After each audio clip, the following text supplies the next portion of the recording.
Staff Sergeant Elena Reyes spread the satellite imagery across the briefing table at 0300, her eyes tracing the convoy route through the Karengal Valley. 3 points demanded attention. The first was a narrow passage where the road squeezed between cliff faces, limiting maneuver options to 0. The second was a dry riverbed crossing where vehicles would be exposed and slow. The third was a section where ridgelines on both sides created perfect elevation for ambush positions. She marked each one in her analysis, documented the sight lines, calculated the engagement distances. 400 meters from the northern ridge to the road, 500 from the eastern slope. Any competent force would recognize these kill zones. The briefing room filled gradually as operators arrived. 8 SEALs from Team 4 entered with the casual confidence of men who had run this route before. Chief Petty Officer Marcus Webb led them, a broad-shouldered veteran with 15 years of special operations experience written into the lines of his face. He glanced at Reyes, standing near the imagery table, and his expression flickered with something between annoyance and dismissal before he turned to address his team. Webb laid out the mission parameters. Standard supply run to Firebase Phoenix. For vehicle convoy departing at 0430. Expected travel time of 90 minutes through the valley. He assigned positions with practiced efficiency, placing his most experienced operators in the lead and trail security vehicles. Then he turned to Reyes. Sergeant Reyes will be riding in Vehicle 4. She is intelligence support required by higher command. She will remain in the vehicle during any contact situation and allow the operators to handle threats. Petty Officer Second Class Danny Kowalski, young and eager with 2 deployments under his belt, raised a question. Chief, why are we bringing an analyst on a convoy run? Webb's response carried the weight of irritation. Because someone at battalion thinks we need intel presence on every movement. Consider it babysitting duty, Kowalski. She stays in the vehicle, stays quiet, and we get her back to base in one piece. Reyes absorbed this without visible reaction. She had heard variations of this assessment throughout her 2 years in the intelligence field. The woman who pushed papers. The analyst who studied maps, while real operators conducted real missions. She had stopped correcting people long ago. She stepped forward and addressed Webb directly. Chief Webb, I would like to review the weapons manifest for the convoy. I noticed the route passes through 3 potential choke points and wanted to verify our suppressive capability if we encounter contact. Webb barely looked at her. The weapons manifest is handled, Sergeant.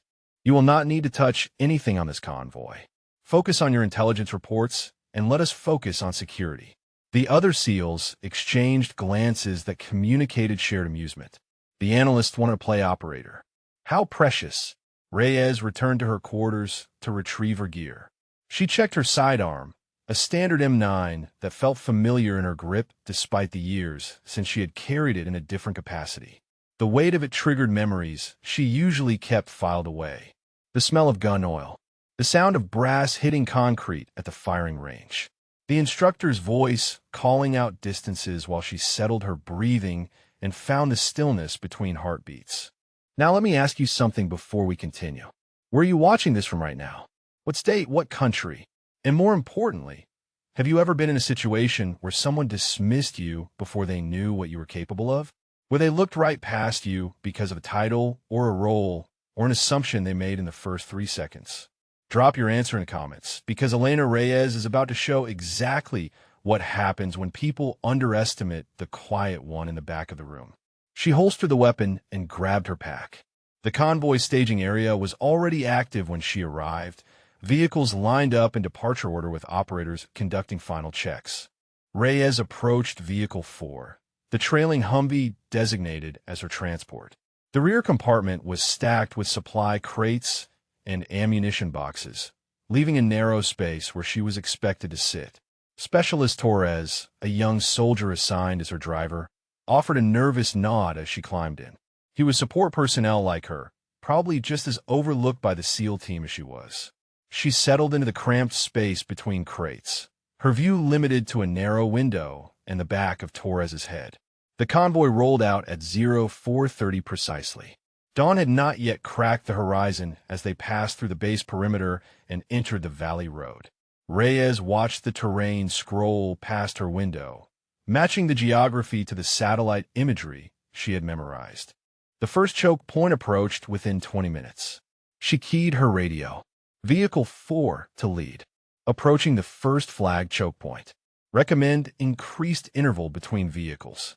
Webb's voice came back flat and uninterested. Noted, Sergeant. Maintain radio discipline. The convoy passed through without incident. Reyes observed the cliff faces she had identified, the limited cover options, the perfect ambush geometry that remained unoccupied. Perhaps she was being overly cautious. Perhaps 15 years of Webb's experience counted for something she could not see in satellite photos.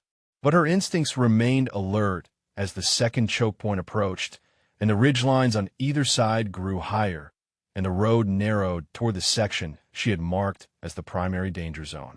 The place where 400 meters of open ground stretched between the road and elevated positions perfect for enemy fire.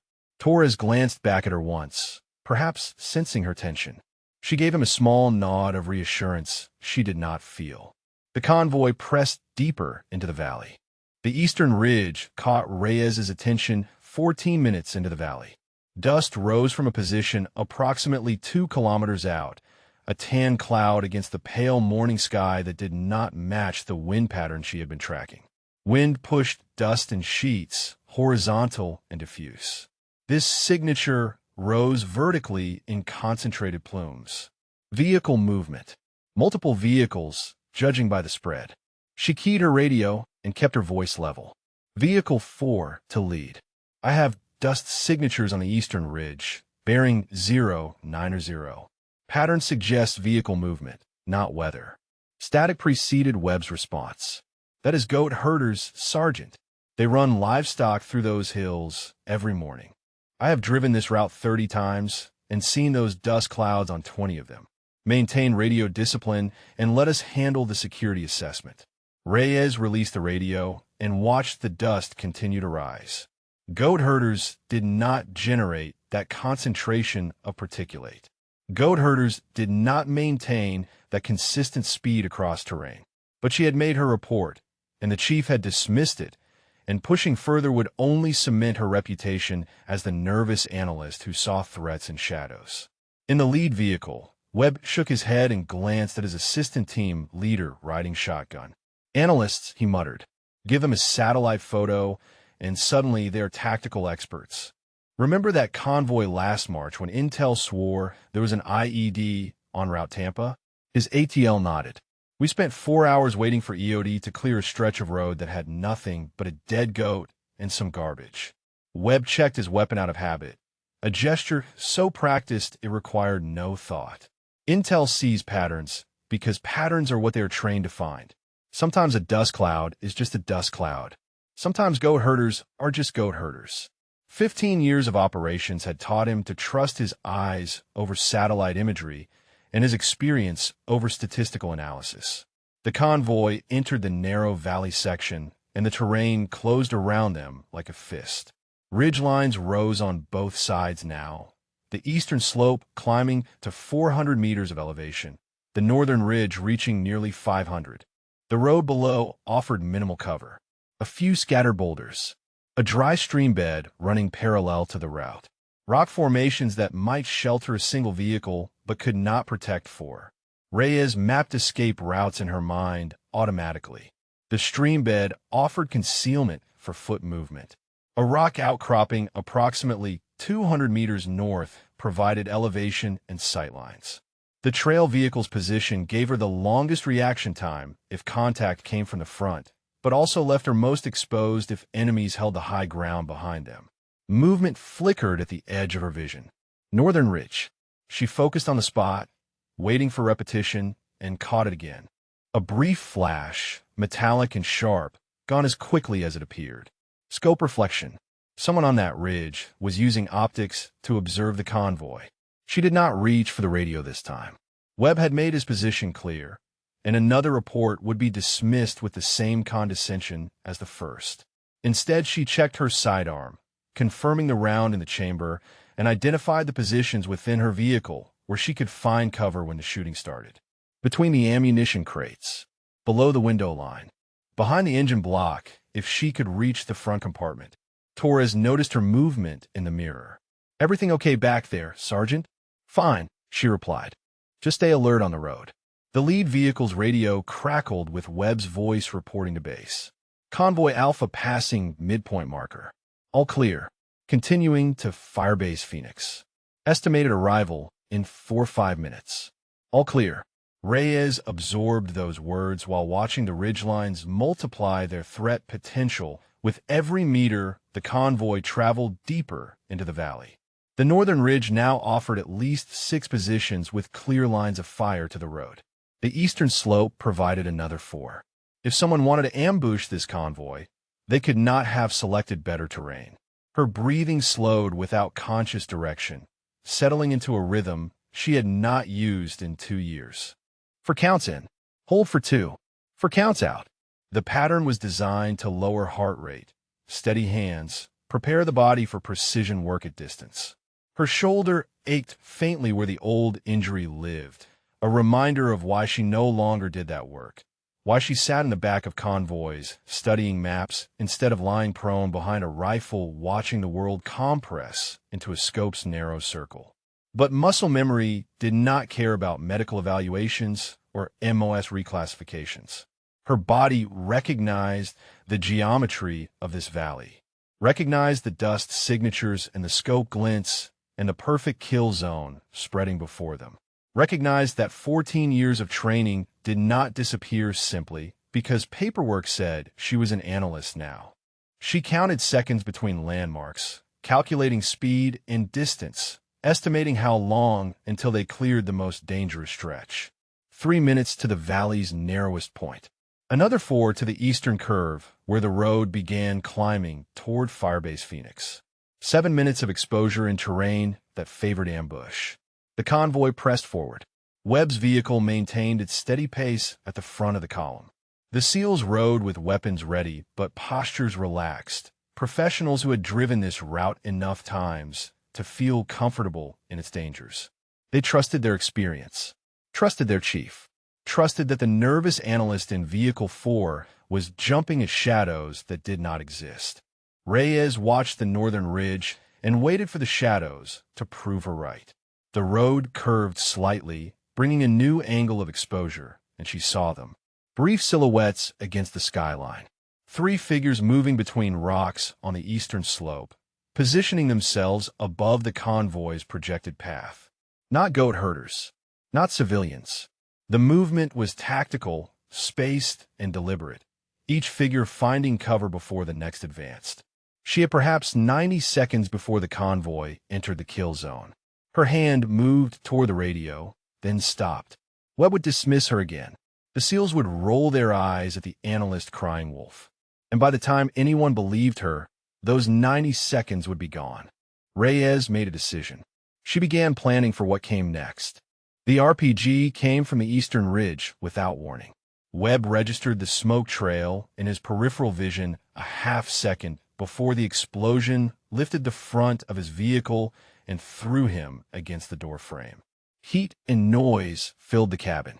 The windshield shattered inward. His driver slumped forward, unconscious or dead, blood streaming from a gash above his eye. "Contact front," Webb shouted into his radio while kicking open his door. "Eastern Ridge, 400 meters. All vehicles find cover and return fire." He rolled out of the disabled Humvee and brought his rifle up, scanning the ridge for targets. Muzzle flashes sparked from at least 6 positions spread across the rocky slope. He fired controlled bursts toward the nearest flash, rounds sparking off stone, and heard his team engaging from the vehicles behind him. A second explosion rocked the convoy. Webb spun to see Vehicle 3 consumed in flame, the RPG having struck its engine block dead center. Black smoke billowed skyward. The convoy was now bracketed, disabled vehicles blocking any forward or rearward movement, trapped in the geometric center of the kill zone. The western ridge opened fire. Webb threw himself behind his vehicle's engine block as rounds snapped through the air where he had been standing. The enemy had them in a crossfire. Eastern Ridge, Western Ridge, elevated positions on both sides with clear sight lines to every piece of cover the convoy offered. Textbook ambush. Professional execution. He keyed his radio. All elements report. Vehicle 2, status. Vehicle 2, taking fire from multiple positions. We are pinned behind the chassis. 2 shooters, maybe 3 on our west side. Vehicle 3 was not responding. Vehicle 4, Reyes and her driver, had not transmitted since contact began.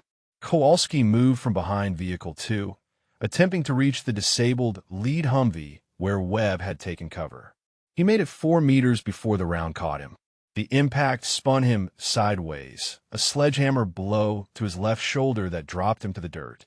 His rifle clattered away. Pain exploded through his arm and chest, sharp and immediate, followed by a spreading numbness that terrified him more than the pain had. He crawled the remaining distance to the lead vehicle, dragging his useless left arm, and pressed his back against the tire. Webb appeared beside him, grabbing his vest and pulling him fully into cover. "How bad?" he demanded. Kowalski looked at his shoulder. Blood soaked his sleeve from a hole just below the collarbone, the exit wound somewhere in his back that he could not see. "Through and through," he gasped. "I cannot use the arm. I cannot aim." Webb pressed a field dressing against the entry wound and guided Kowalski's right hand to hold it in place. "Stay here. Stay down. Do not move unless this vehicle starts burning." He returned to engaging the Eastern Ridge, but every time he rose to fire, rounds came from the west and drove him back down. The crossfire was systematic and disciplined.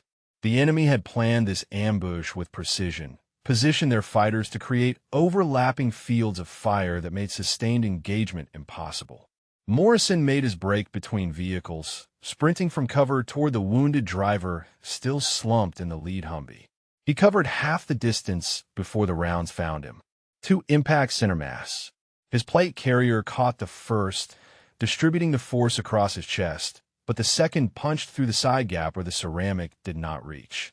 He went down hard, sliding in the dust, and did not get up.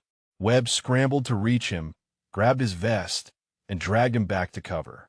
Morrison was breathing, but his eyes were unfocused and blood bubbled at the corner of his mouth. Internal damage, the kind that killed slowly if help did not arrive. Webb keyed the emergency frequency. Firebase Phoenix, this is Convoy Alpha. We are in contact. Grid reference follows. Multiple casualties. Request immediate air support and medevac. How copy? The response came through static. Convoy Alpha, Phoenix copies. Nearest air asset is 20 minutes out. Medevac will stage at your location once area is secure. Confirm you can hold position. Webb looked at his ammunition, then at the ridge lines, then at his wounded men. 20 minutes. 2 magazines remaining per operator, maybe 3. Enemy fighters in elevated positions with clear lines of fire. Morrison bleeding internally. Kowalski one-armed.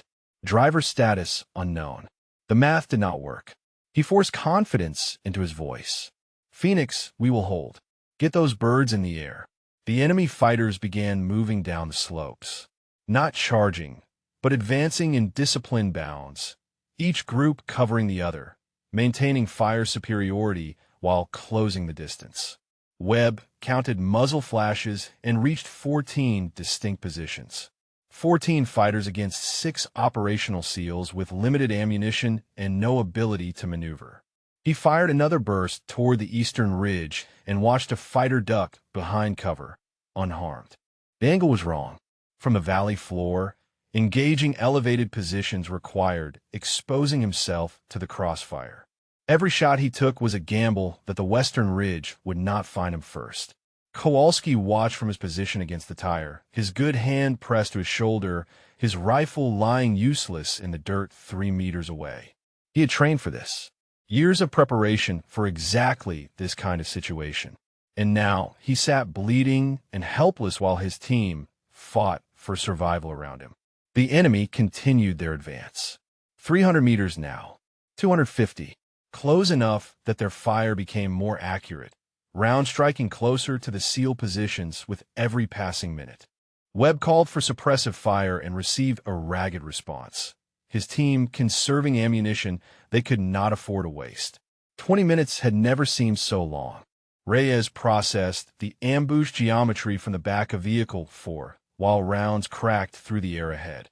The enemy had focused their initial assault on the lead vehicles, the ones carrying operators, the ones that represented actual threat.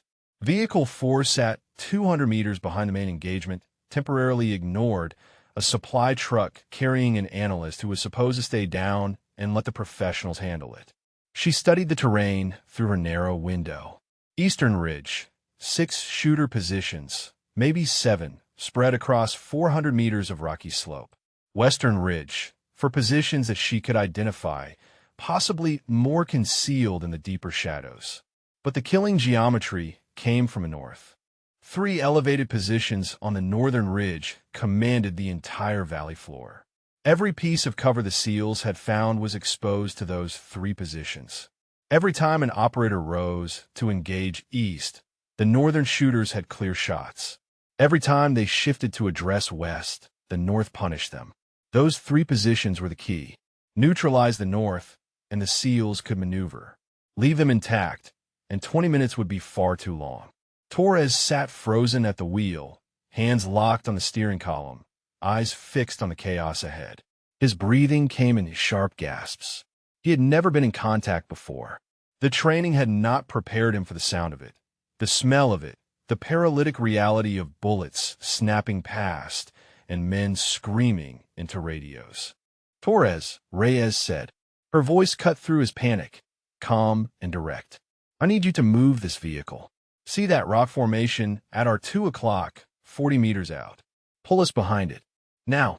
He turned to look at her, eyes wide, face pale. Sergeant, I do not. Torres. She held his gaze. Move the vehicle. 40 meters. You can do this. Something in her certainty reached him. His hands found the gear shift. The Humvee lurched forward, then right, bouncing over rough terrain until the rock formation rose between them and the eastern ridge. Partial cover. Enough to work with. Reyes moved before the vehicle fully stopped. She climbed over ammunition crates to the cargo area, where she had noted the weapons manifest during pre-mission preparation. Kowalski's backup rifle was secured beneath the equipment case. An M4 with an ACOG scope for power magnification calibrated for engagements out to 600 meters. Not a proper sniper platform, but in trained hands, far more capable than its designation suggested. She pulled the rifle free, checked the chamber, confirmed a round seated properly. The magazine held 30 rounds. She had 2 additional magazines in the cargo area. 90 rounds total. 14 enemy positions. The math worked if she did not miss. Torres watched her through the gap between seats. What are you doing, Sergeant? Reyes settled the rifle against her shoulder, feeling the weight of it, the balance. Muscle memory awakened after 2 years of dormancy. The stock fit against her cheek precisely where it should. The scope's eye relief matched her natural position. Her finger found the trigger guard and rested there, waiting. I'm going to fix the geometry, she said. She identified her route. The dry stream bed she had noted during the approach ran parallel to the road, cutting through the valley floor in a shallow depression. It would provide concealment for approximately 150 meters. From there, a rock outcropping rose 15 meters above the valley floor, offering elevation and direct sight lines to the northern ridge. 460 meters to the first target, 510 to the second, 485 to the third. Distances she had calculated automatically while watching through her window, numbers that lived in a part of her brain that never stopped measuring angles and ranges. She keyed her radio. Chief Webb, this is Sergeant Reyes in Vehicle 4. I am moving to an elevated position to provide overwatch on the northern ridge. Those 3 positions are your primary threat. Keep the enemy focused east while I engage. Static. Then Webb's voice, incredulous and sharp. Sergeant Reyes, you will stay in your vehicle. That is a direct order. We do not need an analyst playing hero in the middle of a firefight. Stay down and wait for extraction. Reyes was already out of the vehicle, dropping into the stream bed, rifle pressed tight against her chest. Webb's voice continued in her earpiece, demanding acknowledgement, ordering compliance, but she had stopped listening. Orders mattered when they came from commanders who understood the situation. Webb did not understand. He saw an analyst with a rifle. He did not see the geometry that would kill his entire team in the next 15 minutes if someone did not change the equation. The stream bed offered better concealment than she had hoped. Erosion had carved it deep enough that she could move at a crouch without exposing herself above the rim. She advanced quickly, boots finding solid ground, breathing controlled, the old rhythms returning with each step. Behind her, Torres watched the analyst disappear into the terrain. He had no idea what he had just witnessed.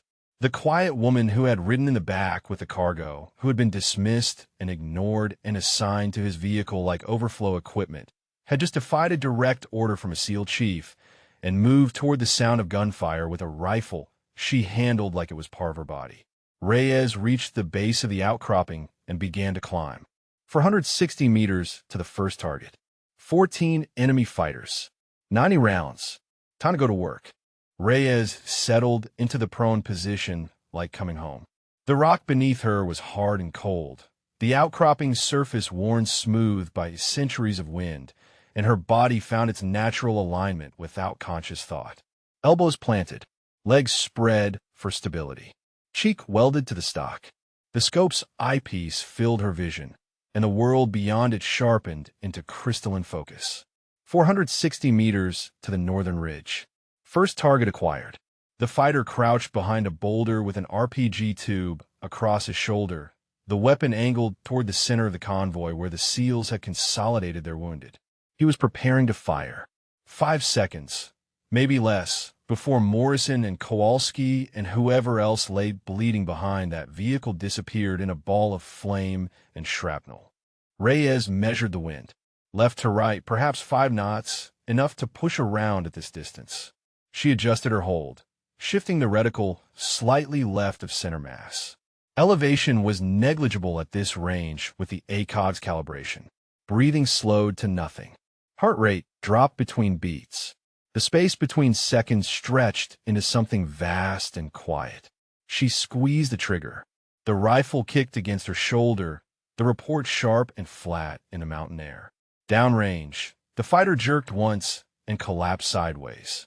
The RPG discharged as he fell, the rocket spiraling wildly into the rocks 30 meters from its intended target, detonating against stone instead of flesh. Reyes was already shifting to her second target. The machine gunner had been the primary source of suppressive fire on the SEAL's eastern flank. His position offered commanding views of the valley floor, and he had used that advantage to keep Webb's team pinned for the past 4 minutes. Every time an operator tried to engage the eastern ridge, this gun drove them back down. 510 meters. Slightly longer range. Wind unchanged. She settled the reticle on his chest, adjusted for the additional distance, and fired. The round covered the distance in less than a second. The machine gunner slumped forward over his weapon, and the gun fell silent. In the valley below, Webb heard the second shot and felt the pressure shift. The fire from the north had slackened. He risked a glance over the hood of his disabled vehicle and saw the machine gun position dark and quiet. No muzzle flash, no tracer rounds stitching across his cover. Someone had taken out that gun. Someone who was not part of his team. He keyed his radio. All elements. Who has eyes on the northern ridge? Who is engaging those positions? Silence from his team. They were too busy surviving to answer questions about friendly fire from unknown sources. A third shot echoed across the valley, the sound coming from somewhere to Webb's west, an elevated position he could not identify. On the northern ridge, another fighter dropped. This one had been holding a radio, directing the ambush, coordinating the eastern and western elements. Without him, the crossfire would lose its precision. Webb watched the northern ridge with growing confusion. 3 shots, 3 enemy fighters down. Whoever was shooting had accuracy that bordered on supernatural, engaging targets at ranges that challenged what an M4 platform should be capable of achieving. His radio crackled. "Chief Webb, this is Sergeant Reyes. I have a north. Engaging." The analyst, the woman he had ordered to stay in her vehicle. The intelligence specialist he had assigned to ride with the cargo, because she was not a real operator. She was on an elevated position somewhere to his west, and she was systematically eliminating the fighters who had been killing his team. Webb did not have time to process the contradiction. The northern fire had stopped, which meant his team could finally engage the eastern ridge without catching rounds from three directions. He would deal with Reyes and her insubordination later. Right now, her insubordination was the only thing keeping his people alive. Reyes acquired her fourth target. The spotter lay prone near the ridge line, binoculars pressed to his face, scanning the valley floor for American positions. 485 meters. Center mass. She fired, and he stopped scanning. 4 rounds. 4 targets. 86 remaining. The northern ridge had gone quiet. The 3 positions that had dominated the engagement, that had created the killing geometry trapping Webb's team, were now unmanned. Bodies lay among the rocks where fighters had crouched minutes earlier. The ambush's architecture had cracked. Reyes allowed herself 2 seconds to assess the broader situation. Eastern Ridge, still active, 6 shooters maintaining fire on the convoy. Western Ridge, 4 shooters, possibly 5, engaging from elevated positions. The crossfire continued, but without the northern element, the SEALs had angles now. They could maneuver. They could fight back. She shifted her position slightly, bringing the eastern ridge into her scope's field of view. Longer ranges now. 550 meters to the nearest target. 600 to the furthest. The M4 was not designed for this work. The ACOG's 4-power magnification was adequate, but not ideal. The barrel length limited velocity and accuracy at extreme distance. None of that mattered. The rifle would do what she told it to do. It always had. She found her 5th target, a fighter repositioning between rocks, exposed for perhaps 3 seconds as he moved. She tracked his movement, calculated his pace, identified the spot where he would pause before reaching cover. The round was waiting for him when he got there. 5 down. 85 rounds. 9 targets remaining on the eastern ridge. The western ridge would wait. First, she would silence the east and give Webb's team room to breathe. She settled into the rhythm that had defined her for 14 years before the injury, before the transfer, before the paperwork that said she was an analyst now. Acquire. Adjust. Fire. Acquire. Adjust. Fire. Each shot precise. Each target falling. The distance between heartbeats stretching into infinity while the scope showed her everything she needed to see. The analyst had become something else entirely. Kowalski pressed his back against the tire and watched the eastern ridge through a haze of pain. His shoulder had gone from agony to a dull throb that worried him more than the sharp hurt had. Numbness meant nerve damage. Numbness meant complications. But he could not focus on that now, because something extraordinary was happening on the slopes above them. A shot rang out from somewhere to the west. A fighter on the eastern ridge stumbled backward and fell. 3 seconds later, another shot. Another fighter dropped behind his rock, sliding down the slope in a loose tumble of limbs. The precision was mechanical, inhuman. Each report followed by a visible result, cause and effect linked with absolute certainty. Kowalski counted the shots because counting gave him something to focus on besides the blood soaking through his field dressing. 6, 7, 8. Each number corresponded to a silence position, a muzzle flash that would never spark again, a threat removed from the equation that had been killing his team. The Eastern Ridge fighters realized they had a problem.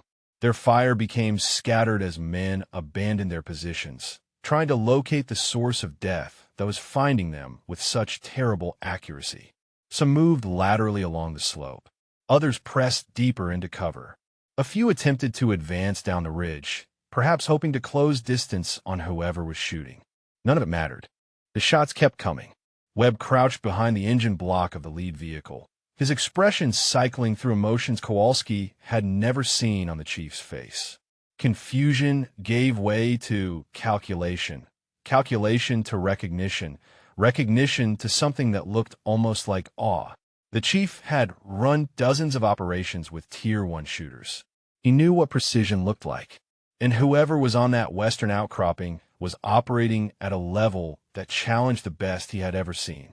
"That is Reyes," Kowalski said.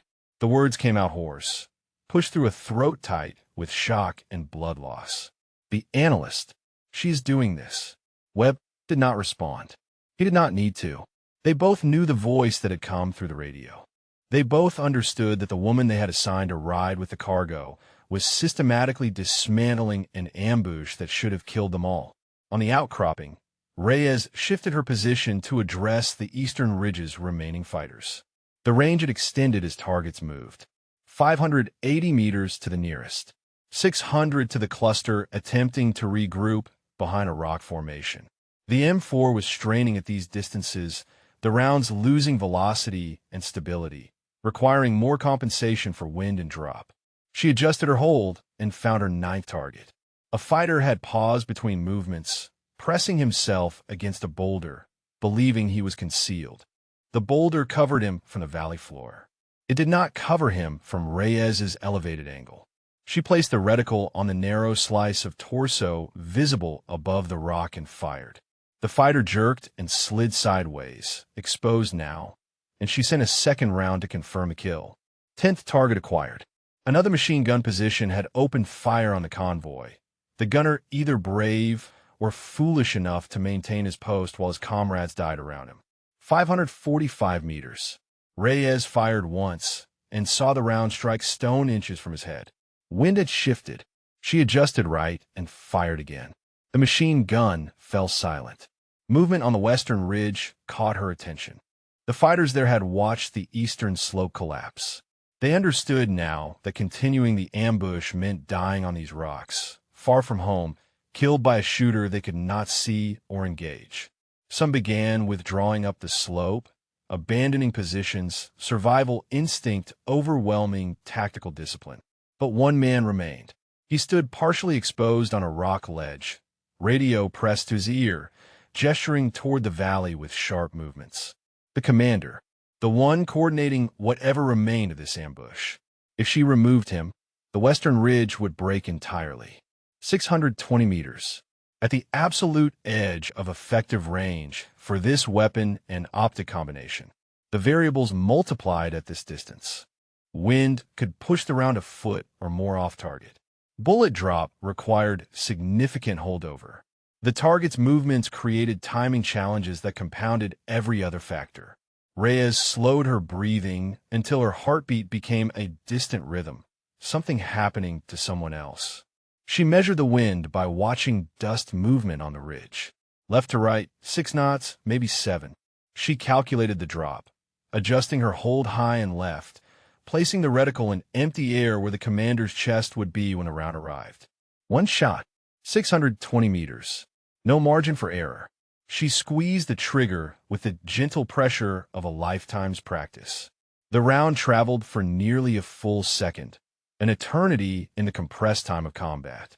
Reyes watched through her scope as the commander's radio call ended abruptly, the device falling from his hand, his body following it down the rock face in a graceless collapse. The western ridge erupted into chaos, without their commander's voice directing them. Without the eastern ridge providing crossfire, the remaining fighters broke. They scrambled up the slope in disorganized retreat, abandoning weapons and positions, running from an enemy they had never seen and could not fight. Kowalski watched them flee through vision that was starting to blur at the edges. 11 shots, 11 targets down. The ambush that should have killed them all was dissolving into panicked retreat, broken by a single shooter on a rock outcropping 400 meters away. He looked at Webb and saw the chief staring toward Reyes's position with an expression that contained no dismissal, no condescension, no assumption about analysts and their proper place in combat operations. The woman they had underestimated had just saved every life in the convoy. Webb recognized the moment the ambush broke. The rhythm of incoming fire stuttered and died as fighters abandoned their positions, the coordinated discipline of the initial attack dissolving into individual survival instincts. He had seen ambushes collapse before, but never this fast, never this completely. One shooter had dismantled a 14-man assault force in minutes. He keyed his radio, his voice carrying the hard edge of command. All mobile elements, advance on the eastern ridge. Suppressive fire and movement. They are running. Do not let them regroup. 3 operators moved from cover, advancing in bounds toward the slope while their teammates provided covering fire. The hesitation that had paralyzed them minutes earlier was gone, replaced by the aggressive confidence of men who suddenly found themselves on the winning side of an engagement they had been losing. Reyes watched them move through her scope. Her role had shifted from primary shooter to overwatch, scanning the ridges for any threat to the advancing SEALs. A fighter emerged from behind a rock formation on the eastern slope, rifle raised toward the approaching Americans. Reyes placed a reticle on his chest and pressed the trigger before he could fire. "Eastern Ridge," she called into her radio. "Hostile down at your 11 o'clock, 30 meters." The operators adjusted their approach without breaking stride. They trusted her calls now. They had watched her accuracy for the past 10 minutes and understood that if Reyes said a target was down, the target was down. Another fighter attempted to retreat up the slope, scrambling over loose rock in his desperation to escape. Reyes tracked his movement, calculated his path, and fired when he paused to find footing. He tumbled backward and did not rise. "Eastern Ridge, hostile down at your 2 o'clock, 50 meters. Continuing to scan. The SEALs reached the first enemy position and found bodies. For fighters lay where Reyes's rounds had found them, weapons scattered, blood darkening the stones beneath them. 2 more fighters huddled behind a boulder with their hands raised, weapons abandoned, the fight gone out of them completely. The operators secured them with flex cuffs and continued clearing. Reyes shifted her attention to the western ridge. The slope had gone silent. No movement, no museflases. The fighters who had fled were either beyond visual range or hiding so effectively that they posed no immediate threat. She maintained her position, scope moving in slow arcs across the terrain, searching for any sign of renewed aggression. Webb's voice came through her earpiece. "All elements, report status. Eastern Ridge is clear. 4 enemy Kia, 2 detained. Western Ridge appears abandoned. Confirm no further contact." Reyes scanned the western slope one final time. Nothing. The ambush was over. "Western Ridge clear," she reported. "No movement. No visible hostiles. Recommend maintaining security posture until air support arrives." Webb acknowledged and began organizing his team for casualty evacuation. Reyes remained in position, watching, waiting, her finger resting beside the trigger guard rather than on it.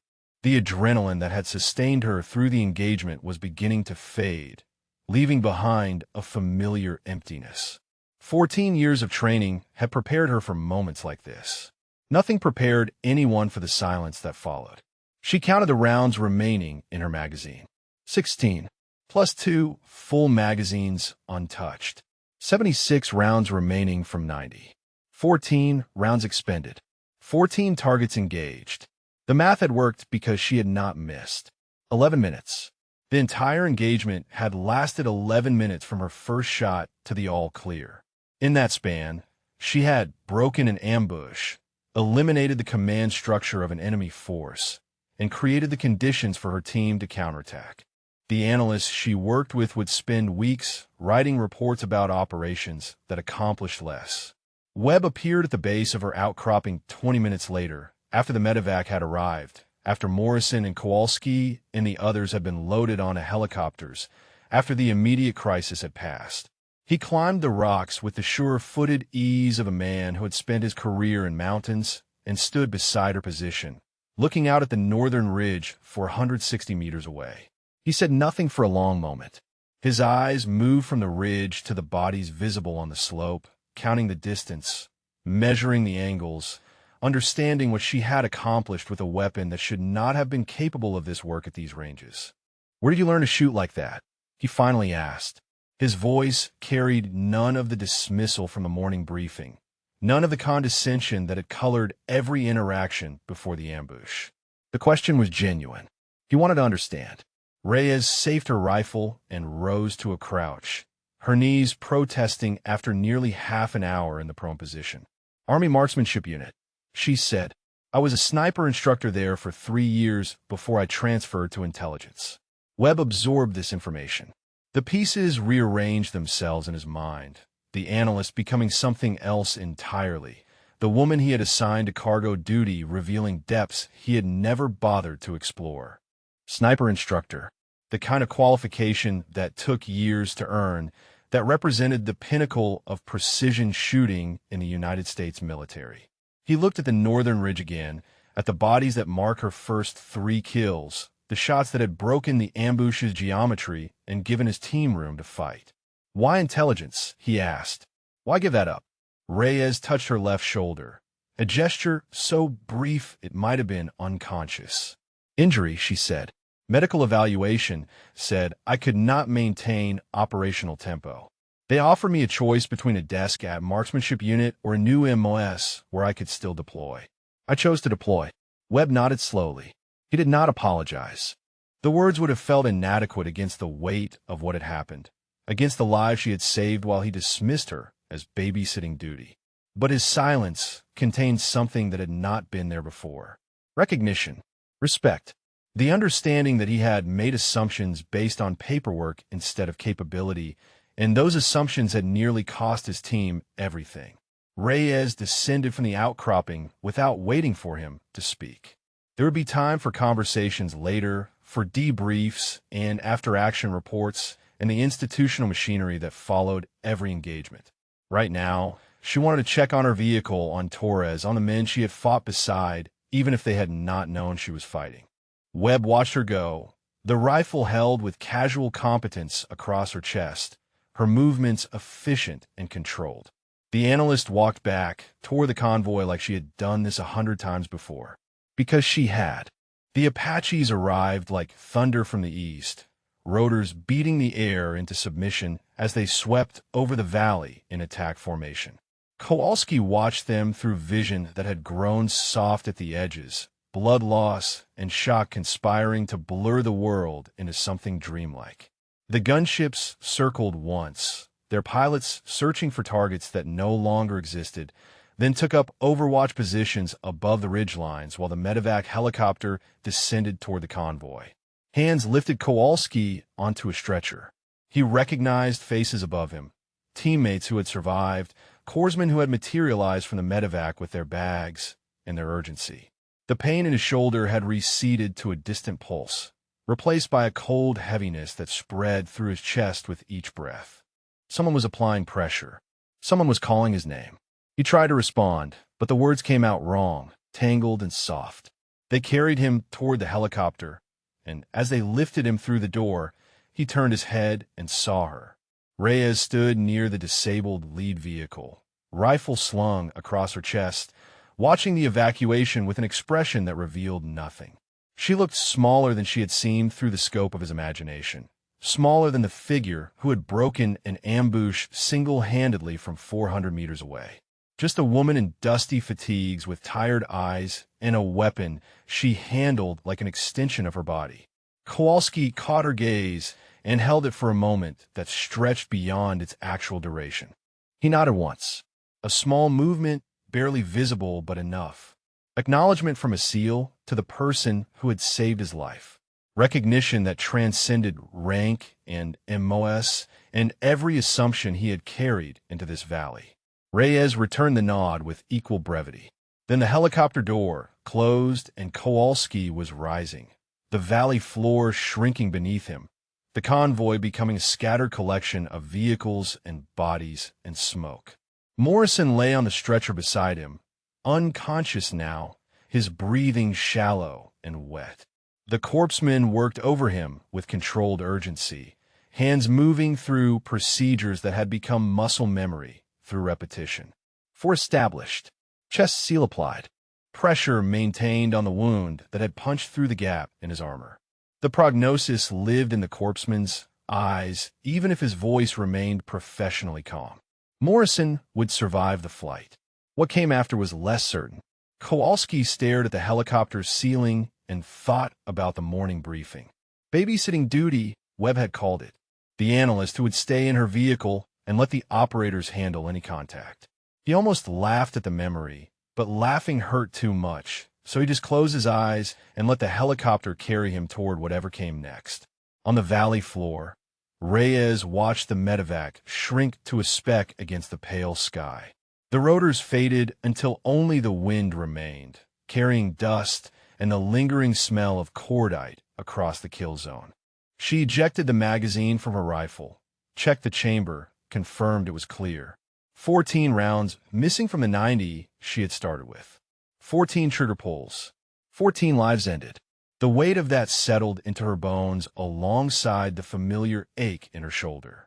The joint had held through the engagement, adrenaline masking what 2 years of degradation had done to the tissue and cartilage. Now, with the crisis past, the pain announced itself with quiet insistence. A reminder of why she had left this work behind.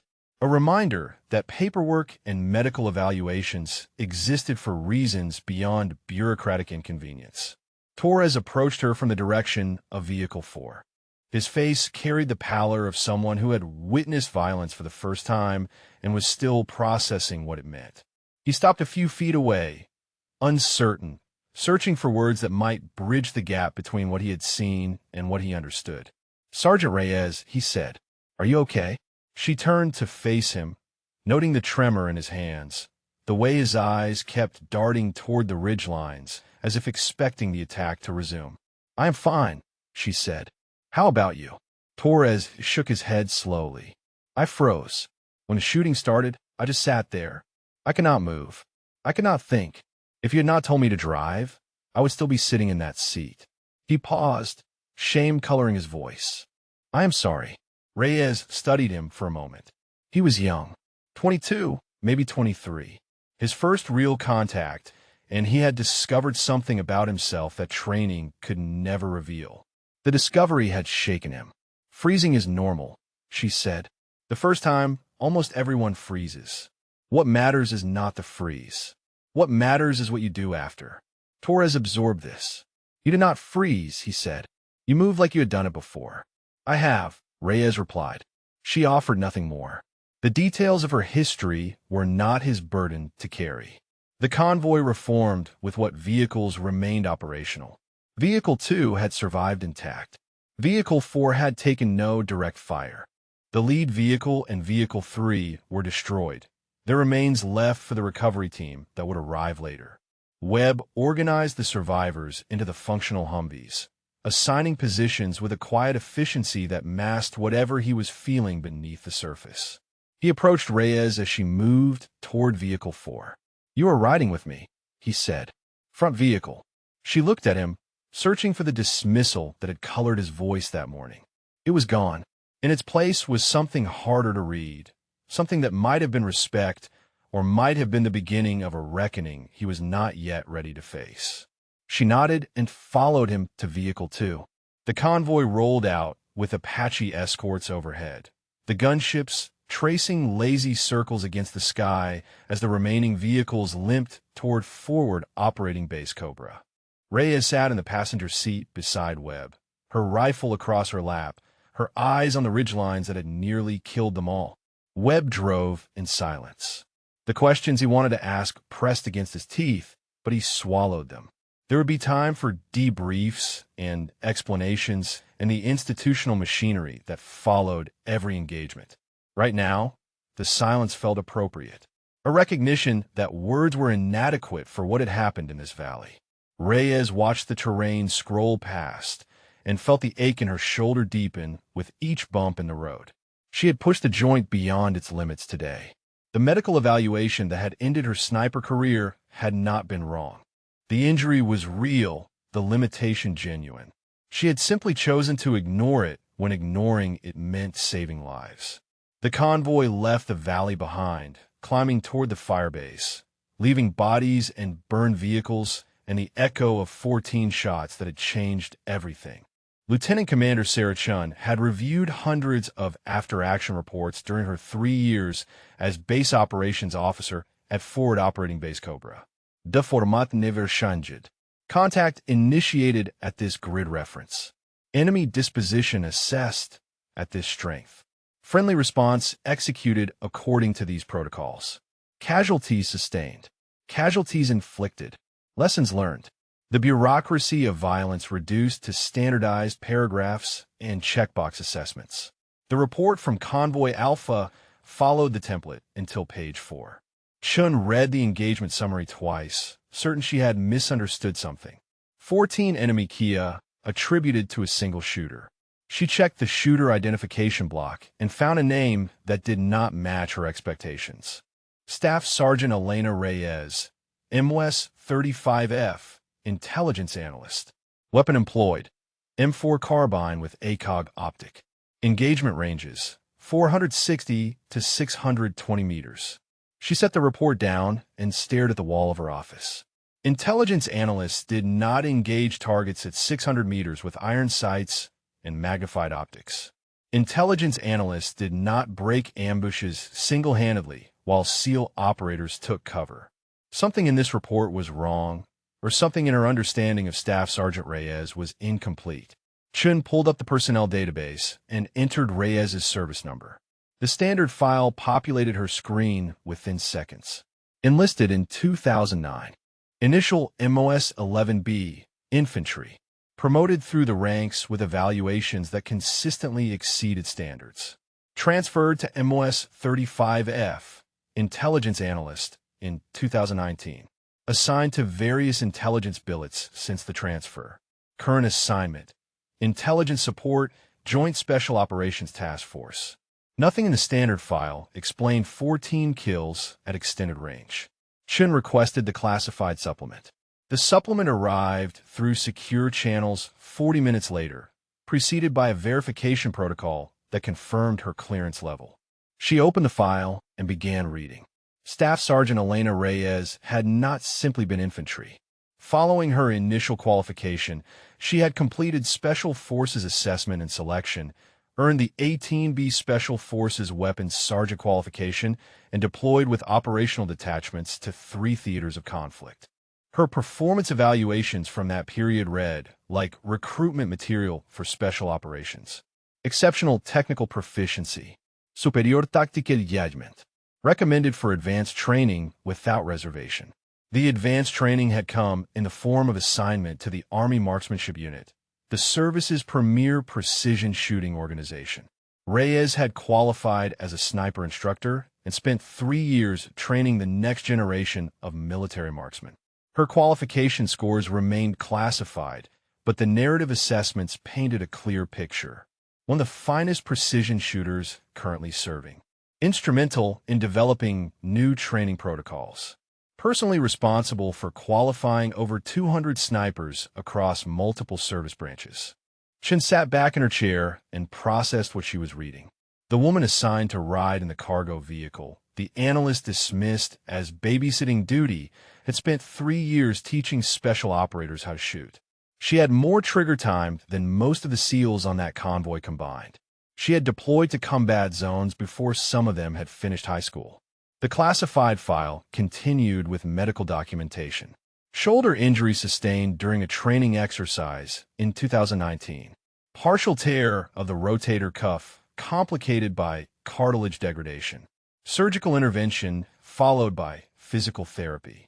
Medical Evaluation Board convened to assess fitness for continued service in operational MOS. Board determination: unfit for sustained operational tempo required by special forces and sniper assignments. Recommended reclassification to support MOS. Reyes had chosen intelligence over a desk job at Marksmanship Unit. She had accepted the reclassification to keep deploying, to remain in the fight even if her role had changed. The injury had not diminished her skills. It had simply made the Army unwilling to let her use them. Chun pulled the convoy manifest from that morning's mission brief. She found Reyes's name in the personnel roster, listed under a designation that made her stomach tighten. Non-essential personnel. Vehicle 4. Rear of convoy. Instructions: remain in vehicle during contact. Allow operators to manage threat response. A qualified sniper instructor with 14 years of combat experience had been designated non-essential and told to stay in her seat while operators handled the shooting. The operators who had been dying until she ignored their orders and handled the shooting herself. Chun opened a new document and began drafting her investigation report. The header identified this as a preliminary assessment requiring command review. The subject line read, "Personnel utilization failures, Convoy Alpha incident." She wrote for 2 hours, documenting the timeline of the ambush, the engagement summary, and the background information that transformed the incident from a simple firefight into a case study of institutional failure. The report expanded beyond Reyes to encompass the broader question of how qualified personnel were being assigned and utilized across the task force. How many other specialists were buried in support roles, their capabilities unknown to the commanders who assigned them to cargo vehicles and told them to stay down. How many trained snipers were processing intelligence reports? How many combat medics were filing paperwork? How many demolition experts were managing supply chains? The convoy ambush had revealed a crack in the system, a gap between what personnel could do and what they were allowed to do based on the MOS codes in their files. Reyes had bridged that gap through insubordination, defying a direct order to save lives that would have been lost if she had followed protocol. The system had failed. Only individual initiative had prevented catastrophe. Chun completed her draft and routed it through secure channels to the Joint Special Operations Command Review Board. The investigation would take weeks to complete. Interviews would be conducted. Records would be examined. Policies would be scrutinized.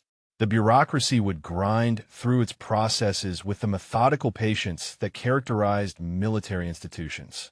But something would change. Chun was certain of that. The questions her report raised could not be ignored. The evidence was too clear, the implications too significant.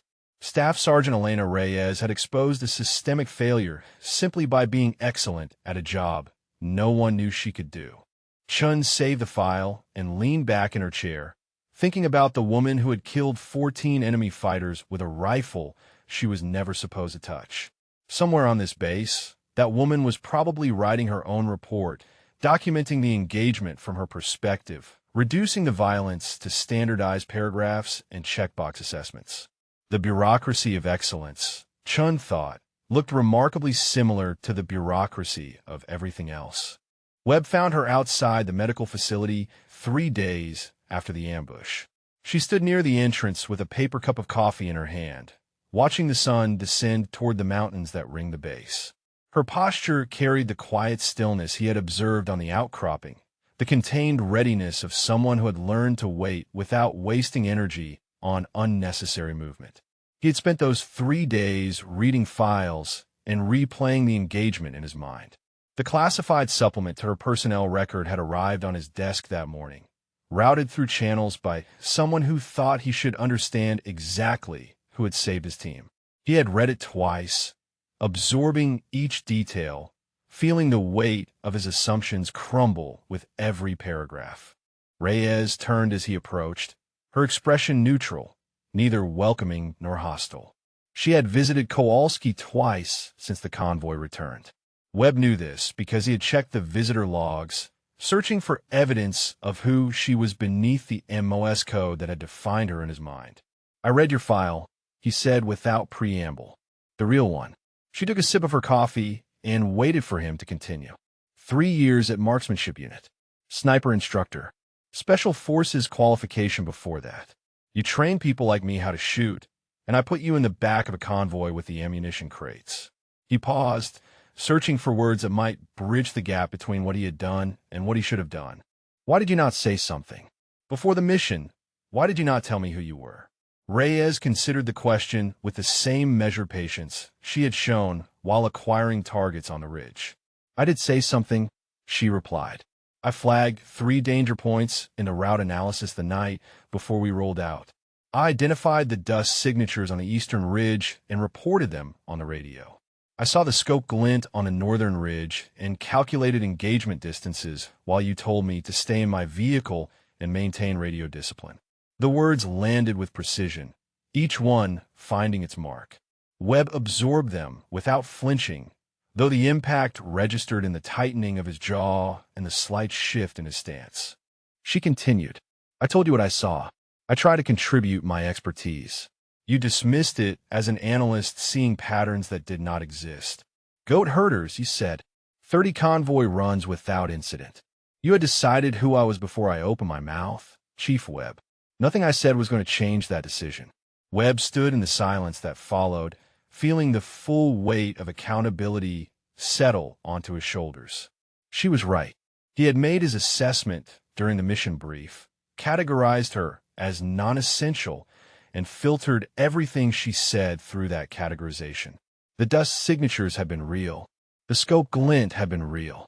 Her tactical analysis had been flawless. And he had ignored all of it because analysts did not understand combat the way operators did. The shoulder, he said finally, shifting to safer ground. The injury that ended your sniper career. How bad is it? Reyes rotated her left arm slowly, testing the joint with a grimace she did not bother to hide. It bothers me, she admitted. Some days worse than others. The medical board was not wrong about the limitation. I cannot maintain operational tempo for extended periods. The joint degrades under sustained stress. But you made 14 shots at ranges up to 600 meters, Webb said. That takes sustained stress. Reyes allowed a small smile to cross her face, the first expression of anything approaching warmth he had seen from her. It takes about 11 minutes of sustained stress, she said. The board was concerned about weeks and months of deployment. They were not wrong. I just chose to ignore the limitation when ignoring it meant people lived instead of died. Webb nodded slowly. Morrison is stable, he said. Surgery went well. He will recover, but the damage was too extensive. Medical retirement. His career is over. I know, Reyes replied. I visited him yesterday. He was conscious for a few minutes. We talked. Webb waited for her to continue, sensing there was more she wanted to say. She turned to face him fully, her eyes holding his with an intensity that reminded him of the scope's unblinking focus. For men are alive because of what happened in that valley, she said. Kowalski, Morrison, Davis, Torres. I understand that, and I am grateful I was in a position to help. But I also know that if I had been in a forward vehicle with a proper sniper rifle, I might have engaged 30 seconds earlier. Maybe a full minute. Those seconds matter, Chief Webb. In that minute, Morrison took the rounds that ended his career. In that minute, Kowalski took the round that nearly killed him. She paused, letting the implications settle. I'm not blaming you. I'm stating facts. The decisions made before that convoy rolled out had consequences. Not just for me, but for everyone in those vehicles. Morrison is medically retired because of 30 seconds. 30 seconds that might have been different if the qualified sniper had been treated like a qualified sniper instead of cargo. Webb opened his mouth to argue, to defend, to explain the protocols and assumptions that had guided his decisions. Then he stopped. The arguments died in his throat because they were hollow, because she was right, because defending his choices meant defending outcomes that had cost a man his career and nearly cost 4 men their lives. I am sorry, he said. The words came out simple and direct, stripped of qualification or excuse. I dismissed you before the mission. I ignored your warnings during the approach. I ordered you to stay in your vehicle when you tried to help. Every one of those decisions was wrong, and men paid for my mistakes. I'm sorry. Reyes studied him for a long moment, reading something in his face that seemed to satisfy whatever she was searching for. She nodded once, the same brief acknowledgement she had given Kowalski from across the helicopter door. Apology accepted, she said. Now do better. The next analyst you get assigned, the next support specialist who flags something on a route analysis, the next person who does not fit the profile you expect. Give them the benefit of the doubt. Ask what they can do instead of assuming what they cannot. That is how you make this right. Webb held her gaze. I will, he said, and he meant it. Reyes finished her coffee and crushed the paper cup in her hand. Kowalski is asking for you, she said. He wants to talk about what happened on the ridge. I think he is still processing. Webb nodded and moved toward the medical facility entrance. He paused at the door and looked back at her. For what it is worth, he said, you're the best shooter I have ever seen. Bar none. Reyes turned back toward the sunset, her silhouette sharp against the fading light. I know, she replied. Webb almost smiled as he walked inside. The JSOC Review Board convened in a windowless conference room at the heart of the operations complex.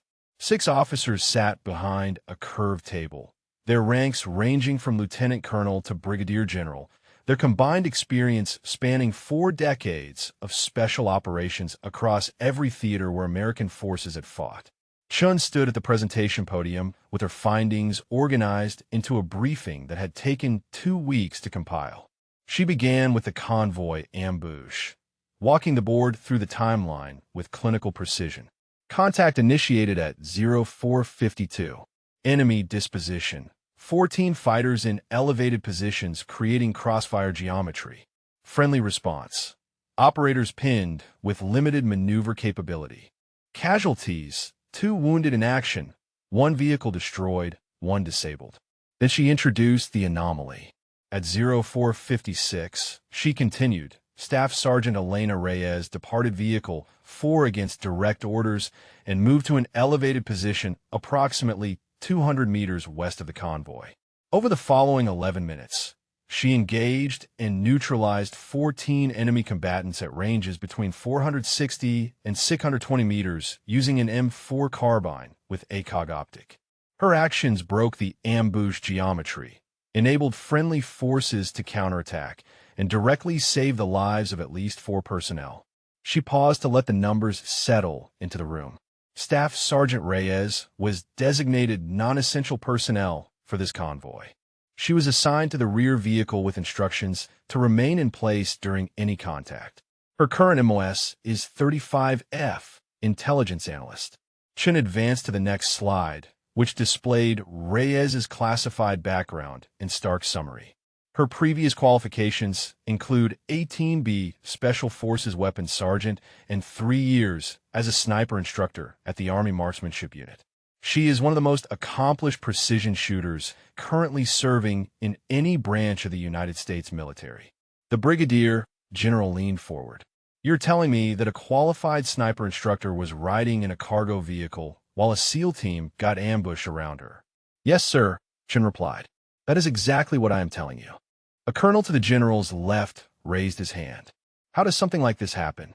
How does someone with these qualifications end up classified as non-essential?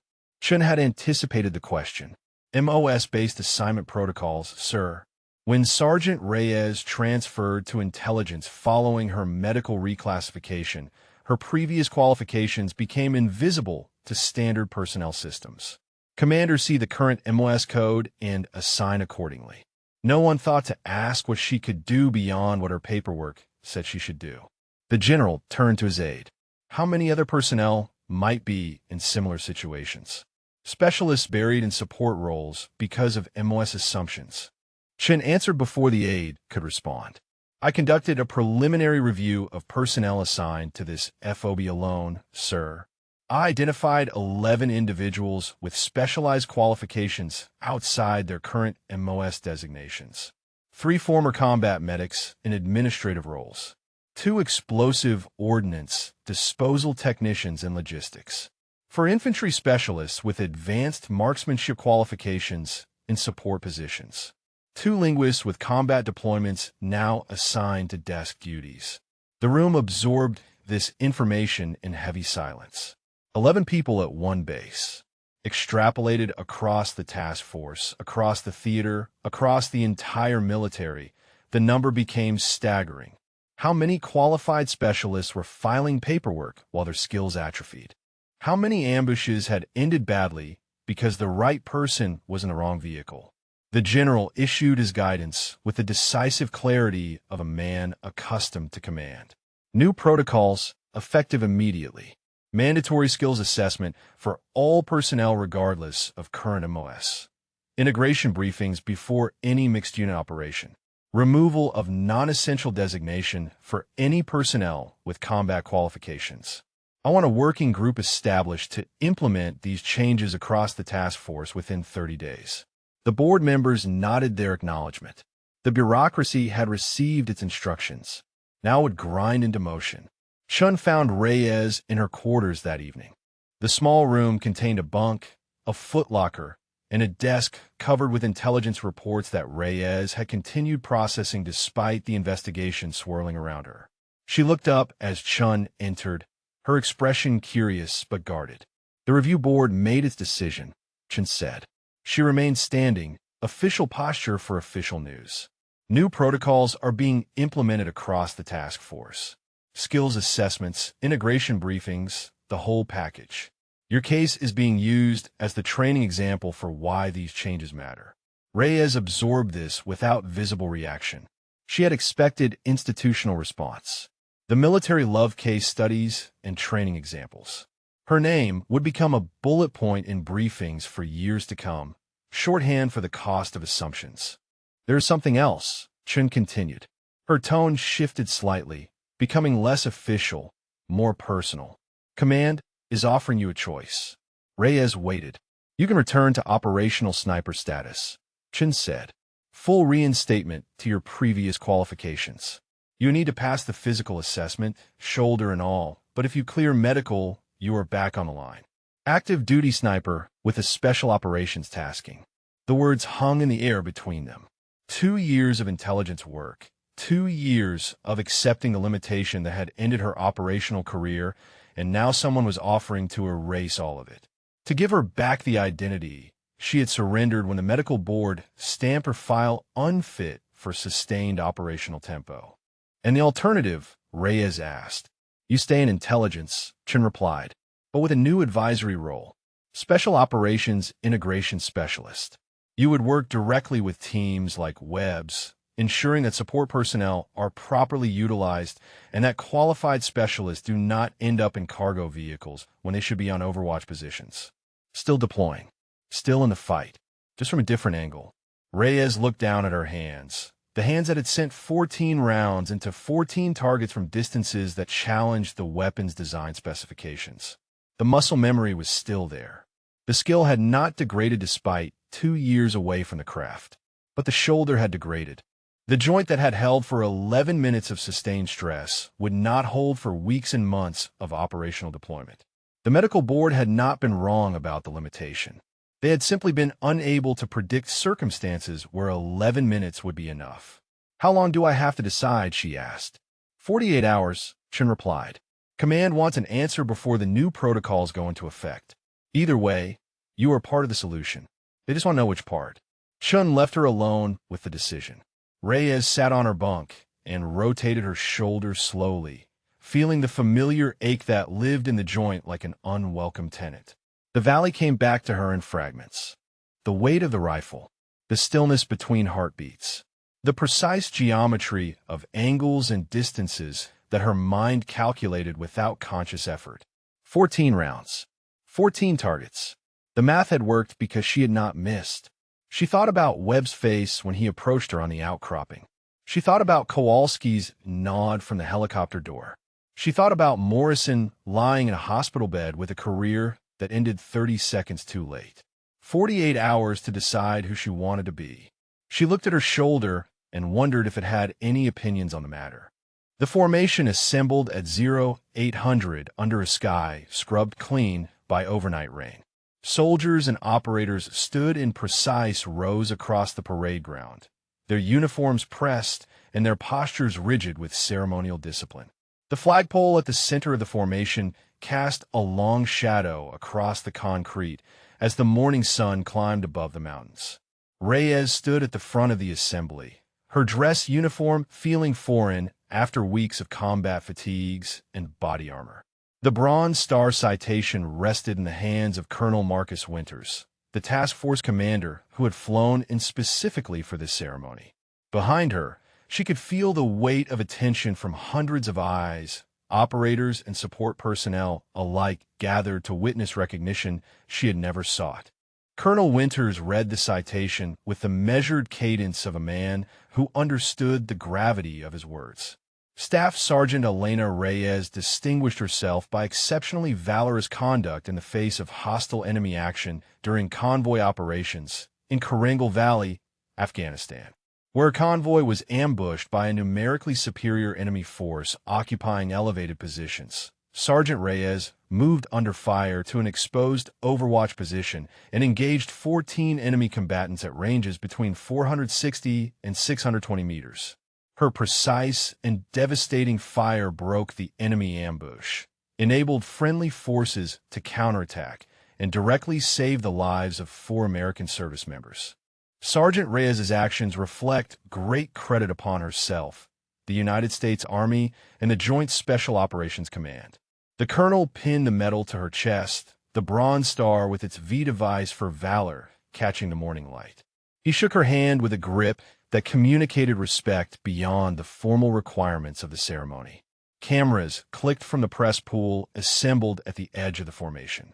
The moment would become part of her permanent record, evidence of excellence that no MOS code could diminish.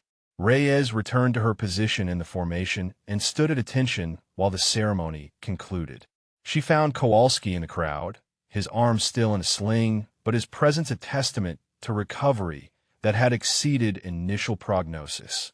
He caught her eye and nodded once, the same acknowledgement he had offered from the helicopter door, the same recognition that transcended words. Webb stood with his team at the edge of the SEAL contingent. His expression carried something she had not seen during the convoy briefing 2 weeks earlier. Pride, perhaps, or the satisfaction of witnessing justice delivered to someone who deserved it. He did not nod or gesture. He simply watched, bearing witness, letting his presence communicate what his voice could not. The formation dismissed, and the crowd dispersed into small clusters of conversation and congratulation. Chen approached Reyes with a knowing smile. "You made your decision," she said. It was not a question. Reyes touched the medal on her chest, feeling the weight of metal and meaning against her uniform. "I'm going back," she said. "Operational status. The physical assessment is scheduled for next week, but we both know I will pass it." "The shoulder?" Chen asked. Reyes rotated the joint slowly, testing its limits the way she had tested them 100 times since the valley. "It held for 11 minutes when it mattered. It will hold for 11 more when it matters again. And when it finally gives out, I will find something else to do. But I'm not ready to stop. Not yet." Chen nodded her understanding.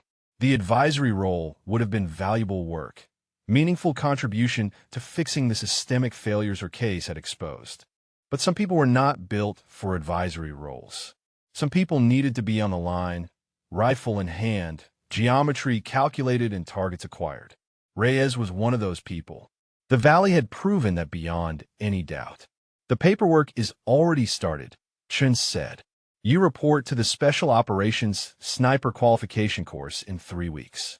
Try not to embarrass the instructors too badly. Some of them were your students." Reyes allowed herself a small smile. "I make no promises." The convoy assembled 2 hours later for the run to the airfield. Reyes would fly stateside from there, beginning the journey toward requalification and reassignment. Her gear was packed, her affairs in order, her future crystallizing into something that felt like home. Torres stood beside the lead vehicle when she approached. He had requested the driving assignment specifically, a fact that Chun had mentioned with undisguised amusement. The young specialist who had frozen during the ambush wanted one more chance to prove he had learned from the experience. "Sergeant Reyes," he said. His voice carried none of the tremor she remembered from the valley. "Ready when you are." She climbed into the passenger seat of the lead vehicle, the position of trust and responsibility that Webb had denied her 2 weeks earlier. The irony was not lost on her. The cargo had become the priority. The non-essential had become essential. The analyst had become what she had always been, just with paperwork that finally matched reality. The convoy rolled out through the base perimeter and turned toward the airfield. Reyes watched the terrain scroll past her window, the same mountains and valleys that had nearly killed her team, that had demanded 14 precise shots from a weapon pushed beyond its design specifications. "Now let me ask you something before we finish. Did this story hit different for you? Have you ever been the person in the back of the room, the one everyone overlooked until circumstances forced them to see what you could really do? Or maybe you've been on the other side, making assumptions about someone before giving them a chance to prove themselves. Either way, drop your thoughts in the comments. And if you want more stories like this, stories about the people who exceed every expectation when it matters most, make sure you subscribe and hit that notification bell. Because this is not the last time we're going to talk about what happens when the quiet ones step up. The convoy passed the valley entrance where the ambush had occurred. Reyes looked at the ridgelines, now peaceful and empty, scrubbed clean of threat by time and tactical response. Bodies had been removed. Vehicles had been recovered. The physical evidence of that morning had been processed and cataloged and filed away. But something remained. Something in the rocks and the dust and the angles of terrain that her mind would always calculate without conscious effort. 14 shots, 14 targets, 11 minutes that had changed everything. Torres glanced at her as they passed the site. "You okay, Sergeant?" Reyes turned away from the window and faced forward toward the airfield, toward the future, toward whatever came next. "I'm fine," she said. "Keep driving." The convoy continued through the valley and began climbing toward the airfield. Behind them, the mountains held their silence, keeping the secrets of what had happened in their shadows. Ahead, the runway stretched toward a horizon that promised new missions, new challenges, new opportunities to prove that excellence existed independent of expectation. Staff Sergeant Elena Reyes, sniper, sat in the lead vehicle and watched the road unfold before her. She was done riding in the back.